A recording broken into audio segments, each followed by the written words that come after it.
Good morning. This is Bloomberg Daybreak Europe. I'm Tom Mackenzie in London. These are the stories that set your agenda. Israel launches waves of airstrikes against Iran's nuclear program and ballistic missile sites. Tehran vowing to respond harshly as Iranian state TV confirms the head of the country's Revolutionary Guard has been killed. Israeli Prime Minister Benjamin Netanyahu says the country's military will continue operations against Iran for as long as it takes, defying President Trump, who had warned against the strikes. Oil surges as much as 13% amid fears of a wider war in a region that accounts for a third of global crude production. Brent rising the most in more than 3 years.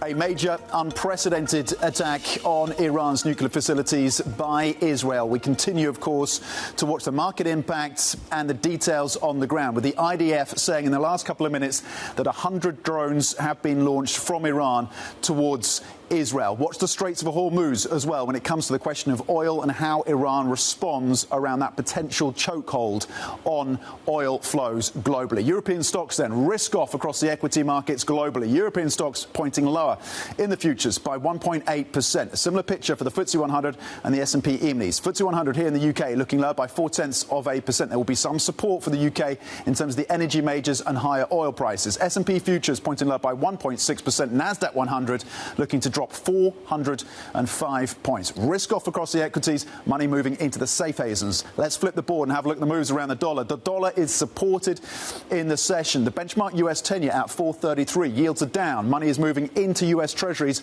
on the safe haven moves. Euro dollar at 1.15 then.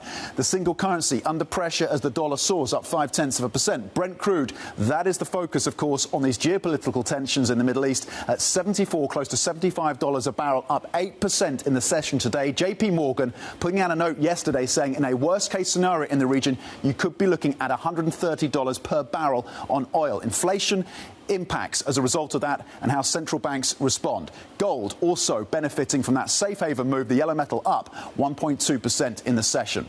Iranian state TV then saying that the chief of staff of Iran's armed forces has been killed in that wave of Israeli airstrikes on the country. Israel says it's targeted Iran's nuclear program, including its nuclear scientists. Explosions were heard in the capital Tehran and Natanz, home to one of its nuclear sites. The Israeli Prime Minister says his country faced an existential threat.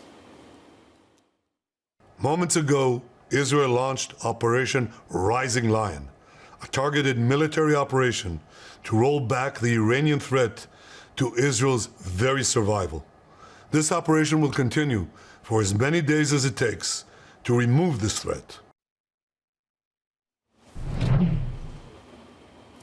Let's get more from Bloomberg Stuart Livingston-Wallace with the details on what is unfolding right now in the Middle East. And just in the last few minutes, as we were discussing, apparent retaliation by Iran already.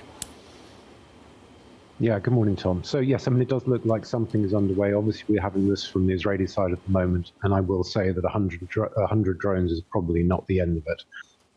We know from the two tit-for-tat exchanges last year that typically involved drones and missiles. So, we'll watch and wait and see what else is coming.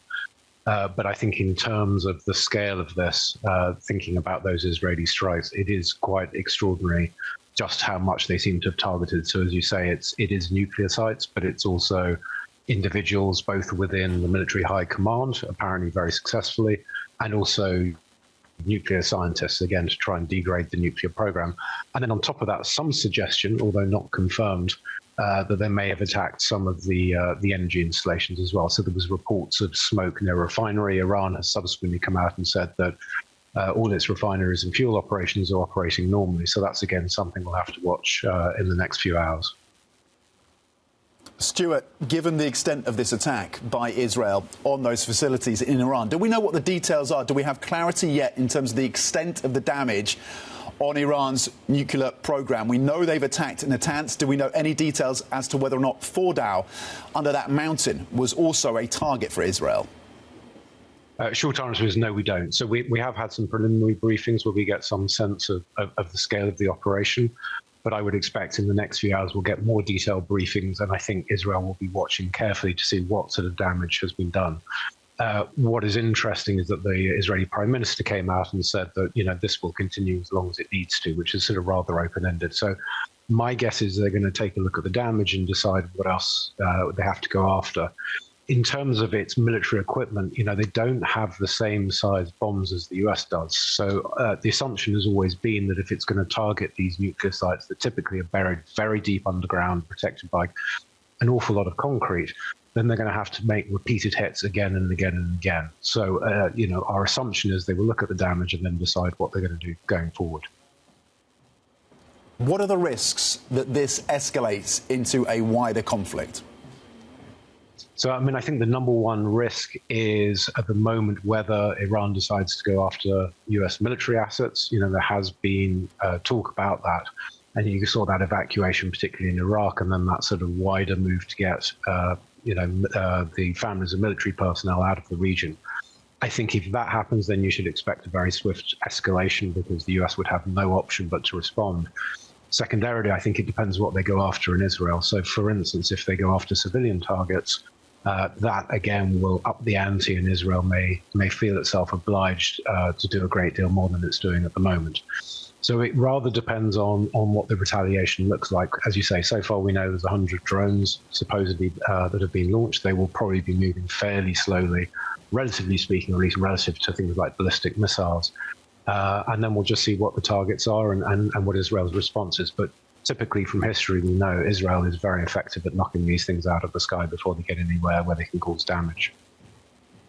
OK, Bloomberg Stuart Livingston-Wallace, thank you very much indeed on another historic and dangerous day, of course, for the region with the details there. Let's get to the market reaction with the focus, of course, on what's happening with oil prices surging on the news of those attacks. Let's look at the details with Bloomberg's Stephen Stupczynski. Stephen, what is the oil market monitoring now? What is it watching out for? Is it retaliation from Iran? Is it the Straits of Hormuz? I think it's all of the above, right? At the moment, I think the big thing that came through was there were local reports that there was no damage to oil infrastructure in Iran. That was one of the threats. I think in the morning when you saw Brent's prices spike to as much as 13%, we're now up 7%. So we've kind of curbed back, still up a lot, but not where we were a few hours ago. I think the market was carefully watching what's the impact on the oil physically in the market right now, right? If there was any impact on Iran's oil production capacity, their ability to export, their ability to store the fuel or refine it, then clearly that would have an immediate short-term impact on the market. That's what the market was looking at. It doesn't seem that there was any impact there. The next, of course, is how Iran responds and whether this kind of spirals into a larger conflict that does involve the Strait of Hormuz. I think one thing to note about the Strait of Hormuz is that shutting it down is difficult. It's also detrimental to Iran. It would hurt the relationship with their neighbors like Qatar, as well as their own economy because they depend on that trade conduit. But that being said, you could see potentially ship owners tell their vessels to not go through or evacuate from the area. We haven't seen that yet, but if there's a prolonged conflict, then you could see sort of a situation where the companies themselves are moving away from there, and that could reduce the amount of supply of oil and gas on the market. Still not exactly to be seen. We've seen the 100 drone strike report right now. And how does that play out? Is there more after that? And again, as was said in just the interview before me, is there more to come from Iran on Israel? And how does Israel kind of take it from there? So we're certainly in the wait-and-see situation for oil traders at the moment. And Stephen, as we speak, we're getting more lines in terms of the details around the size and scope of this Israeli attack on these nuclear and missile facilities of Iran. The IDF saying that more than 200 Air Force planes struck 100 targets in Iran. Lines crossing from Iran as well, saying that the world now sees why we insist on nuclear enrichment. That line coming through from Iran. The world now sees why we insist on nuclear enrichment. The IDF saying that more than 200 Air Force planes were involved in targeting 100 targets in Iran. In terms of the developments in the oil space, Stephen. You've talked about the complexities of Iran shutting down the Straits of Hormuz, though that is potentially a risk. In terms of how you fold all this into the demand picture right now for oil, how does that reshape how we think about it? Yeah, I mean, when you look at the oil market at the moment, if there were ever a time to have this sort of risk, a supply-side risk, I suppose it would be now, because the market is looking pretty frothy. It's oversupplied. You know, we're at Brent right now. We've jumped up to as high as $78 Brent today, but at the beginning of May, we were at $60 because we were worried that the trade war was going to sap demand. There are fears that, Chinese, industrial output has been lagging, and therefore Chinese oil demand as well would be pretty weak. What Trump is doing with unilateral tariffs risks a slowdown in economic activity that would also weigh on factories using oil or people using gasoline to drive their cars. So we're in a picture where the oil demand is not as strong. So if there is any sort of reaction here, or if there is some sort of reduction in supply, at least in a short-term period, then you wouldn't see necessarily the shortages or lines at gasoline stands. We're not in a market that is terribly tight. That being said, this is all, we're in unprecedented territories if the Strait of Hormuz comes into play. While it is a very remote possibility, it's a situation that the market, while the risk is small, is clearly responding to with the gains in prices today.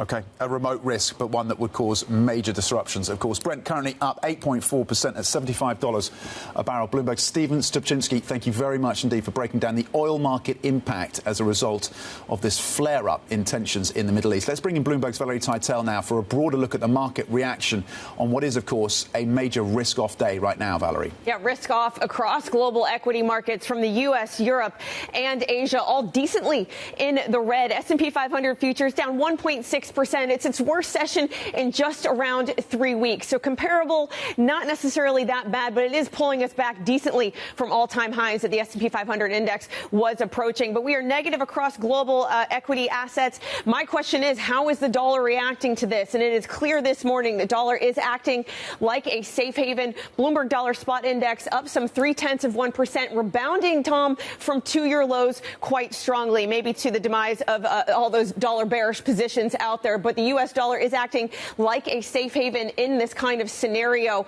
Remember, it was back in April where the dollar was weakening alongside the equity market. So this one maybe bucking that recent trend that the U.S. dollar is rising alongside equity markets declining. Let's check in on the Israeli shekel. Now, this is a currency that's benefited recently from dollar weakness alongside all those other EM currencies that have done decently well this year. It's erasing a lot of those gains. The dollar shekel is up 3%. So that's the shekel weakening by 3% versus the U.S. dollar, wiping out a majority of its year-to-date gains on the open. Lastly, Tom, let's check in on gold. We are getting very close to all-time highs in the yellow metal. 3,500 is all-time highs for gold spot. We are just a bit shy of that, up 1.2% so far in this session as we look for safe haven assets. Bloomberg's Valerie Teitel, thank you very much indeed. The dollar playing that safe haven role once again. We are monitoring, of course, all the developments in the Middle East. Iran retaliating just in the last few minutes after Israel's attack on its nuclear sites. We will have analysis and market reaction throughout the show. Stay with us.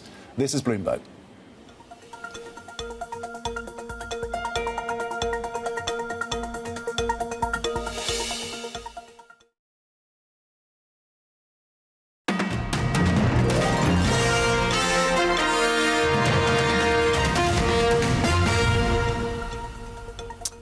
Welcome back to Bloomberg Daybreak Europe. So a major escalation in the Middle East, historic, with Israel attacking for the first time Iran's nuclear facilities, its ballistic missiles. We are hearing from the Iranian side as well that a number of scientists and members of their military leadership have been killed in these attacks. And in the last few moments, we've had details in Times of the size and scope, with the IDF saying that 200 aircraft were used to target 100 targets across Iran. Iran has retaliated with apparent launching of 100 drones. This, according to the IDF, towards Israel. Iran saying it has already begun defensive and legal action against Israel. That line coming through from Iran. We've had responses from Oman. It's the first Gulf state to comment, calling the attacks reckless. They undermine the security and stability of the region. Saudi Arabia condemning Israel's what they describe as blatant attack on Iran. We know that Israel has targeted the Natanz nuclear facility. We do not know if they have targeted Fordow, which is the nuclear facility under a mountain. In focus, the Straits of Hormuz and the action that Iran may take there when it comes to global oil supplies. Let's bring in Ryan Bohl right now, Senior Middle East and North Africa Analyst at RANE. Ryan, good morning. Thank you for joining us. How dangerous is this moment? Well, this is certainly the greatest escalation that we have seen between Israel and Iran, and we've seen a fair share of them climbing the escalation ladder, particularly since the October Hamas attack in 2023. So we're at a moment where we're at a precipice where the decisions made by the key stakeholders in Israel and in Tehran will decide how much worse this can get. Now, the Iranians have already taken their first steps for retaliation, that drone wave that you mentioned earlier. Ballistic missiles are almost certainly going to be coming later. The drones move slower and the missiles move faster, and they will try to coordinate them. Which targets they select will give us some insight into how much further Iran wants to climb that escalation ladder. If they decided to strike Israeli air bases, try to cripple Israel's air force, that would make sense in a military-to-military exchange. It keeps things on an understandable and sort of proportional escalation ladder. On the other hand, if they decide to expand their target sets to places like Mossad or the Ministry of Defense, which are in Tel Aviv, in civilian areas where ballistic missiles aren't necessarily all that accurate, that suggests that Iran is more in a hawkish mood, that the hardliners might have an upper hand, and that they are prepared to go beyond a proportional response to try to impose real pain on the Israelis. And then, of course, the Israelis will attempt to impose further pain on the Iranians, and so we'll go from there. So we watch for the details in terms of the targets that Iran is lining up in Israel and, of course, the effectiveness of Israel's defense capabilities as well in terms of defending against those ballistic missiles and the drones. But the targets, as you say, could be consequential in terms of how Israel responds. We've had lines crossing from the UK Prime Minister just in the last 30 seconds. Keir Starmer saying and urging all parties to reduce tensions urgently. The redhead across the Bloomberg terminal right now, the Iaea, saying there is no increase in radiation at Iran's Natanz site. That is according to the AFP. We know that the Natanz site has been targeted by Israel in this attack. Ryan, if we just take a step back, help us understand what the rationale is for Israel launching an attack of this scale. Well, Israel has been sort of chomping at the bit for these kind of strikes since the fall of the Assad government in Syria and since they achieved a major victory over Hezbollah last fall at the end of 2024. This removed two significant layers of Iran's proxy network from their defense, matrix, you could say. Israel also struck Iran twice, including in October of 2024, where it destroyed a substantial amount of Iran's air defenses. And then Iran's retaliation was something that this Israeli government believes that they can tolerate. They can deal with military-to-military strikes, and they can shoot down at least most of the ballistic missiles and drones.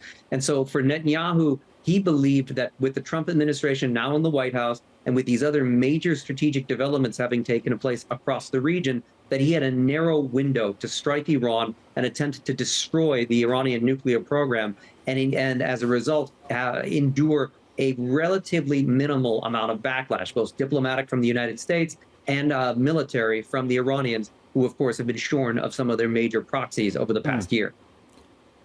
Ryan, does the U.S. get pulled into this conflict?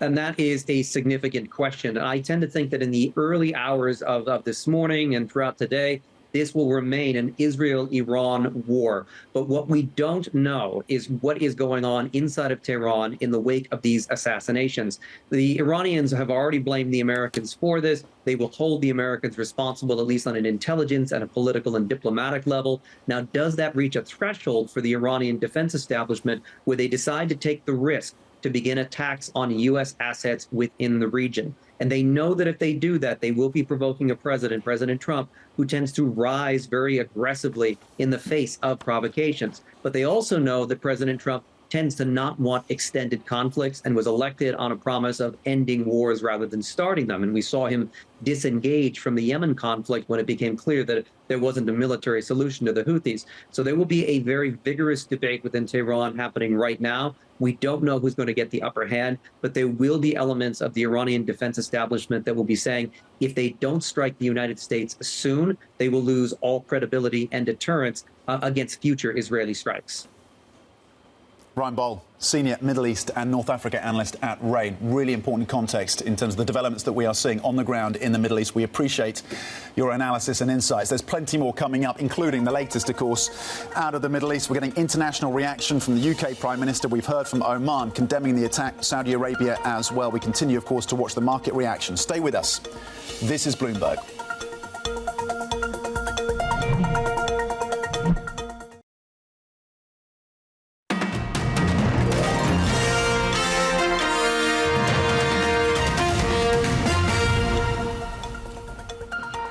To another major story now. It's been reported that one of the black boxes located at the rear of the crashed Air India plane in Ahmedabad has been recovered. The London-bound Boeing 787 Dreamliner crashed shortly after takeoff, killing all but one of the 242 people on board. Our Asia aviation and transport reporter Danny Lee joins me from Bangkok.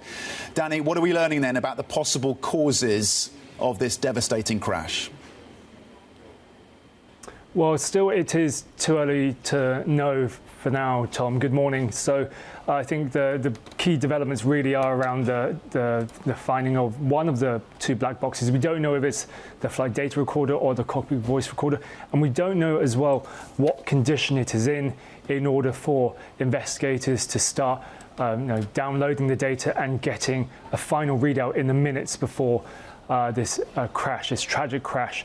But as investigators get to the scene on Friday in Ahmedabad, it has turned from a search and rescue to a recovery phase as they ramp up investigations into what has happened. And of course, apart from that, we've got the likes of Kelly Ottberg of Boeing, who's cancelled his appearance at the Paris Air Show next week as he goes and tries to deal with the crisis at hand.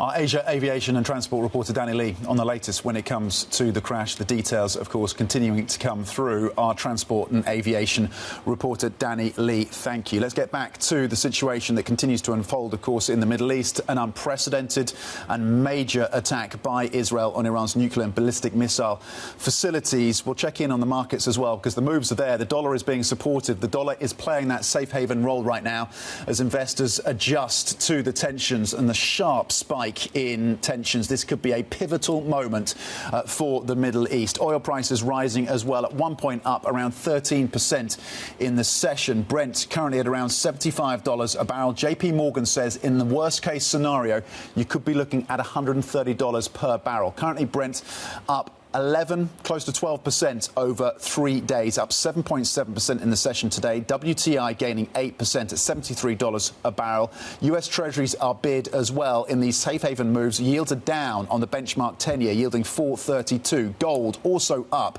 and equities are lower. Gold trading up 1%, closing in on record levels for the yellow metal at 3,420. The international community has been responding. The UK Prime Minister has called for de-escalation from both sides. The IDF has said that Iran has launched 100 drones towards Israel. We know from the IDF that they used 200 aircraft to target 100 targets in Iran. There's plenty more coming up. Stay with us. The analysis on the Middle East. This is Bloomberg.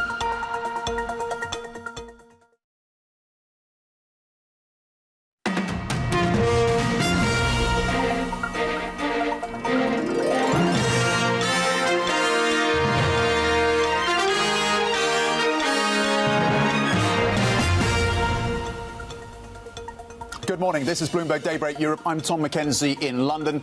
These are the stories that set your agenda. Israel says Iran has launched over 100 drones in retaliation for a wave of airstrikes against Tehran's nuclear program and ballistic missile sites as conflict erupts in the Middle East.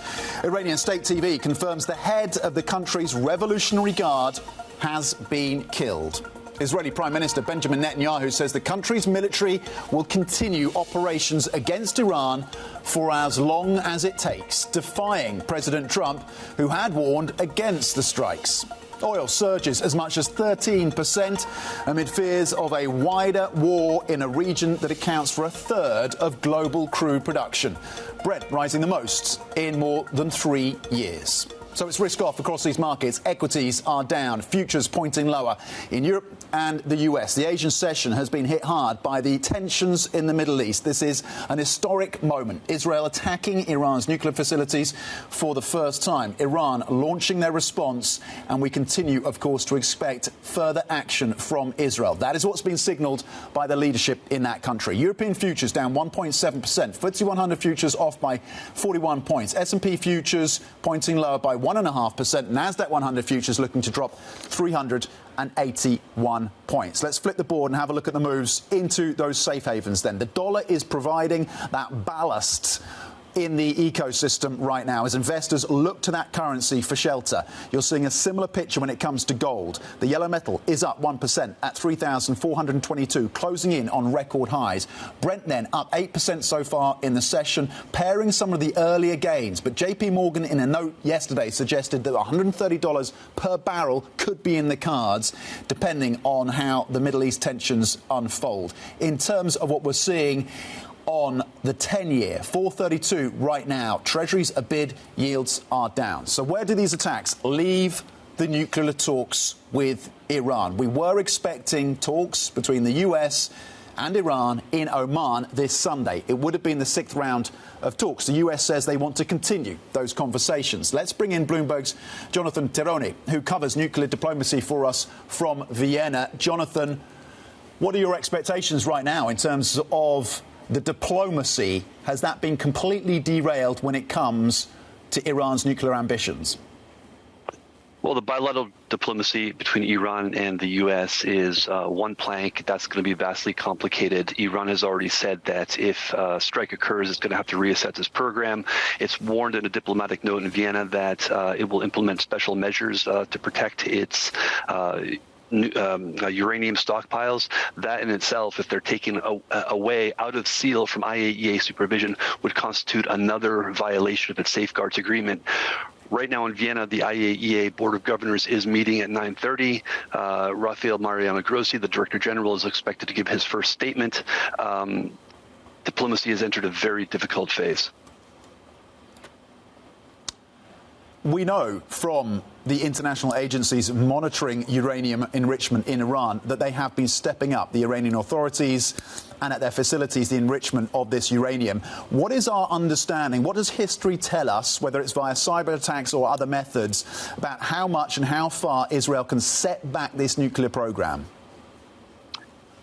Yeah, well, Iran's nuclear program is notoriously hard to disrupt. It's built for purpose. It has multiple redundancy, meaning different sites, hardened undergrounds that will be hard to disrupt. The IAEA has already reported that there's no indication of a radiation release at Natanz. That's the biggest enrichment facility. That's 40 meters underground with a 10-meter shield made of concrete and steel that would only the largest conventional munitions can penetrate. And the suggestion that there's no radiation release so far suggests that Israel did not succeed in disabling that. That being said, there's lots of targets above ground, transformers, power lines, etc., that have probably forced Iran to initiate the process of shutting down the enrichment. Those machines, the centrifuges, are spinning, thousands of meters a second at supersonic speeds. Those will take days to actually power down to a stop, and it's a very sensitive part. Juncture for Iran right now in terms of bringing its program safely down to a halt during these strikes. Okay. Really valuable insights from Bloomberg's Jonathan Tirone, who covers nuclear diplomacy for us out of Vienna on the back, of course, of these attacks and what it could mean for the nuclear program, of course, of Iran. Let's bring in right now Mukesh Sahdev, SVP and Global Head of Commodity Markets at Rystad Energy. Mukesh, thank you for joining us this morning. How much risk premium is priced into oil at this point, given the dramatic developments in the Middle East? Good day, Tom. Now, I think the market touched high near the 78 mark, and we have seen some retreat from there. From a fundamentals point of view, if you look at the data, and I can put some numbers there, I think the overall message is probably this will not escalate beyond what we are witnessing now. So I would say probably the market is not pricing too much of a risk premium. I think the talks around oil prices going to 80s and above is probably, I think, too soon to call. OK, too soon to call. Maybe prices are capped at these levels. If things do escalate, though, and the Strait of Hormuz becomes a tool for Iran in terms of their retaliation, what could that mean for oil pricing? Should markets be thinking about a scenario where the Strait of Hormuz becomes a choke point? I think excellent question. I would give a short answer at this point of time, probably no.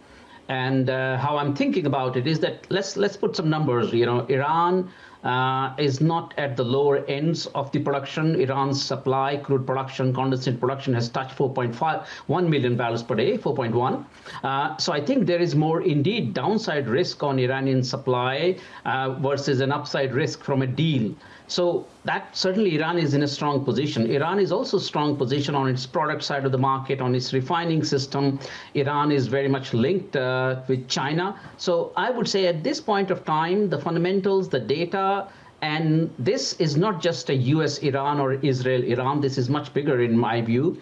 This is US-Russia, US-China negotiation at play, and that's how US has called it. So I would say this is probably still a very hard negotiation, and do not expect to go to full-blown crisis.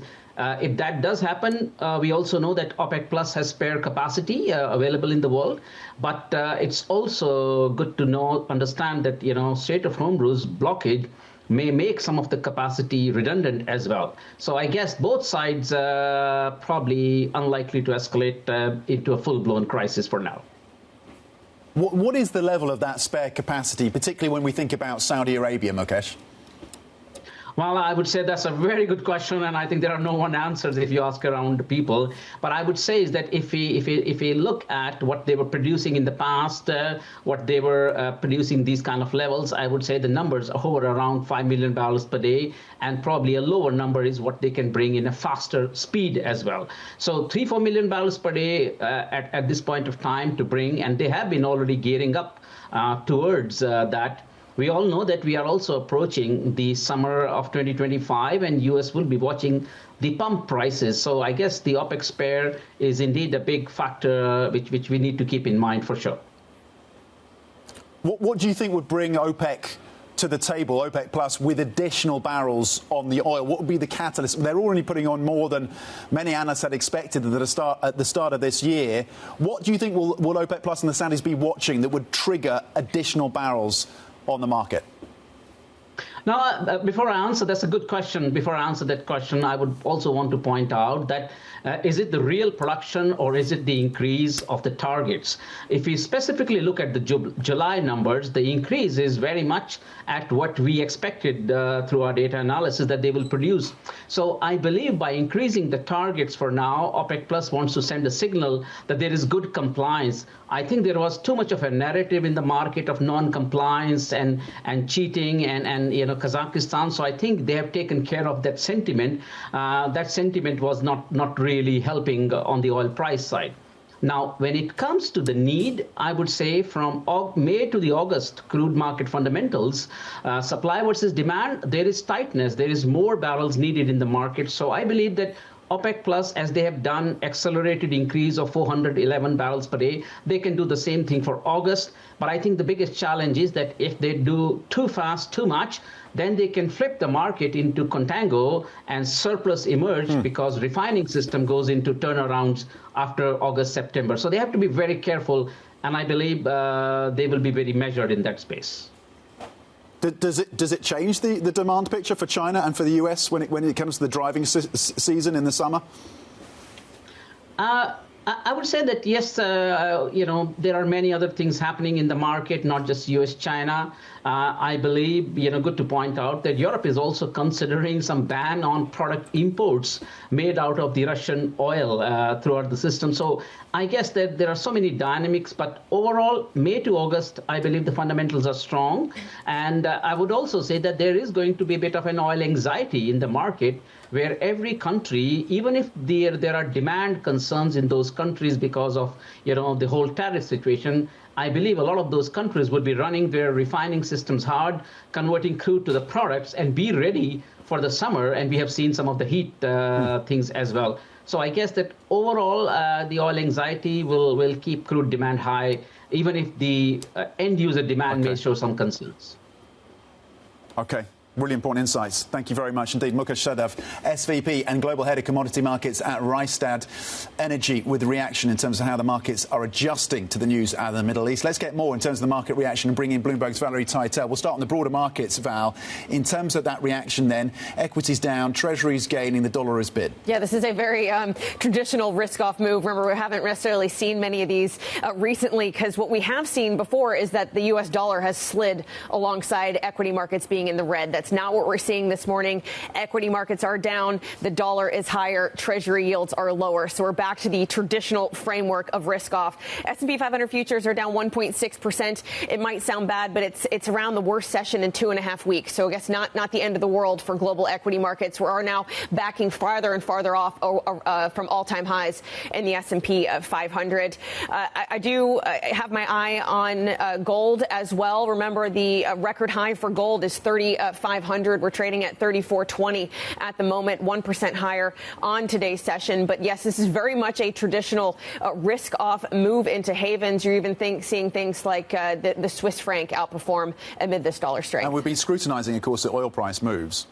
What does that mean for the inflation story? We saw that CPI print out of the US coming in at a more benign level than some had expected. Does it derail the progress around inflation? Yeah, our own Anna Wong, Bloomberg economist for the US, did some really great back of the paper analysis. She says that $100 Brent, nope, we're not there yet right now. Yep. We are at 75 on Brent, but $100 Brent could add 60 basis points to this month's CPI print for the June CPI. So that increases her target from 2.6% to 3.2%. If we do get $130 Brent, Tom, we could be looking at a 4 handle on headline CPI for June. And she says under either of those scenarios, it could mean that the Fed could be on hold for the remainder of the year. So this could disrupt some people's calls for future reductions of the Fed funds rate if we do get a sustained move higher in oil prices. But note today we're just, 7.5% higher. It's definitely not confirming the worst fears. We had analysts out there saying that on a worst case outcome, $100 oil, $130 oil isn't far off. But we're definitely not having that kind of reaction in the market today. Bloomberg's Valerie Teitel, thank you very much indeed. We're going to continue, of course, to bring you all the latest developments from the Middle East. Iran retaliating after Israel's attack on its nuclear sites. We have more analysis next. This is Bloomberg.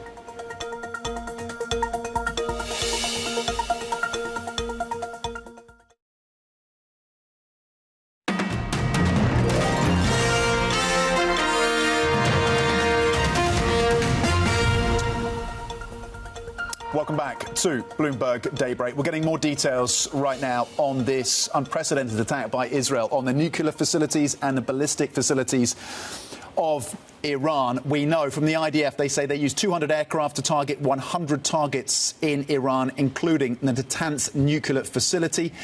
We also know from the Iranian side that the head of the Revolutionary Guard was killed and a number of scientists as well. An Iranian news agency in the last minute saying that 6 Iranian nuclear scientists were killed in Israel's strikes. The IDF saying that Iran has launched 100 drones towards its territory. We are watching for the targets that Iran chooses and tries to select in Israel in terms of how we calculate the next steps in a situation that, of course, could and risks escalating. On that story and with more analysis, let's bring in Aniseh, Bassiri, Tabrizi, senior analyst at Control Risks.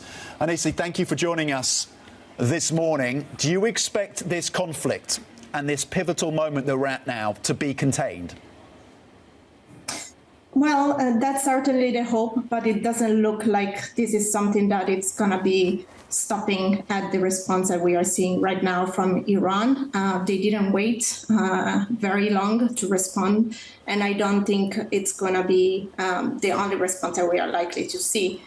We have seen already the statements from the Iranian senior official, such as for instance, the defense minister a couple of days ago saying that they will retaliate by targeting also U.S.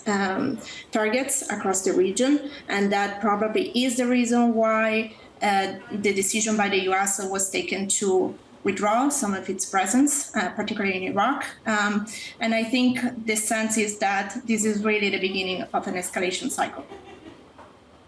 This is the beginning of an escalation cycle. Is it an escalation cycle that pulls in the U.S.? I think this is the big question. At the moment, the Secretary of State Rubio denied any involvement by the U.S., but President Trump said that he was aware, that the U.S. was aware of the Israeli operation taking place. I think really the question is whether Iran will decide to get the U.S. involved and to target U.S. targets across the region as well.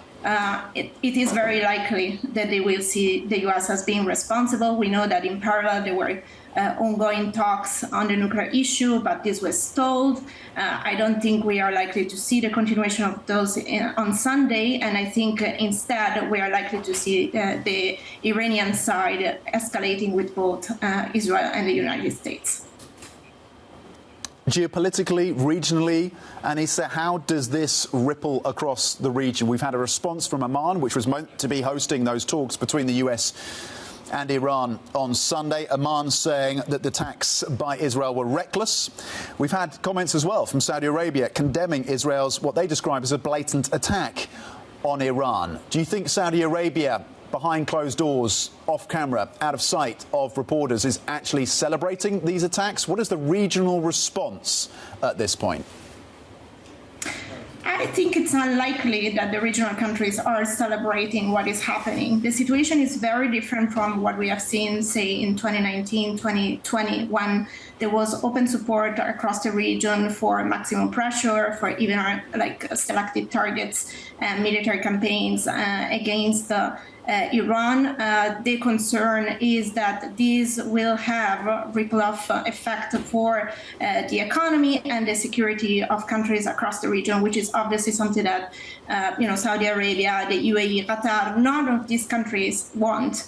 They wanted the opposite. We have seen from their meetings with President Trump when he traveled to the region what the vision was, what the intent was, and stability was the main goal. So this, I think, goes against everything that they had in mind, and I think it's going to have repercussion for their vision and for their intended goals as well. What does this mean for Iran's nuclear program? I think it's a little bit early to know what the damage has been. We know that Natanz was one of the sites that has been targeted. We don't know what the damage is in reality and what that means in terms of the potential for the program to continue. But I think if there was already a debate internally in Iran about whether to continue with enrichment and its nuclear activities, that was already the sense after the censure resolution announced yesterday by the IAEA that Iran had not intention to cave in and would continue its program. I think that is definitely going to be the case. And in fact, I would say even more that the debate about weaponizing and the necessity to basically make its nuclear program a deterrent against such regional and international attack to its sovereignty is going to be even more intense. Aniseh, Bassiri, Tabrizi, senior analyst at Control Risks. Thank you for bringing your insights to this evolving story, of course. We continue to get updates and lines crossing. Israel's army saying, quote, they were left with no choice but to act against Iran. The Israeli army saying that they were left with no choice. We heard previously from the IDF that 200 aircraft were used against 100 targets in Iran, and Israel's leader and Prime Minister Benjamin Netanyahu saying that the attacks on Iran will continue for as long as necessary. The IDF also saying that Iran has launched 100 drones towards Israel. Coming up, we will take a closer look at the evolving market reaction to these dramatic developments in the Middle East as Iran strikes back against Israel. This is Bloomberg.